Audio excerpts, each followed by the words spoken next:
Aivarai, aš žinok, turiu ir gerų, ir blogų naujienų. Nu, Tai aš tiesiog ilgai nelaukiu ir pasakoju, kad aš galvoju, kad mums reikėtų jau čia išsiskirti.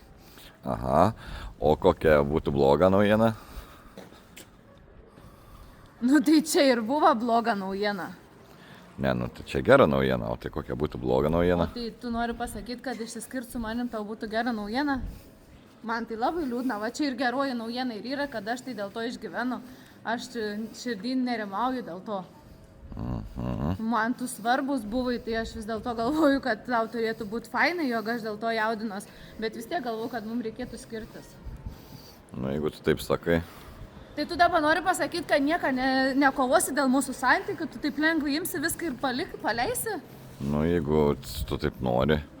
Ne, tai tu galėtum sakyti, aš tave labai myliu, gal pasistenkim kažką, ne. Nu tai okei, gerai, tai tu čia ir vaikščiok tada viens pats.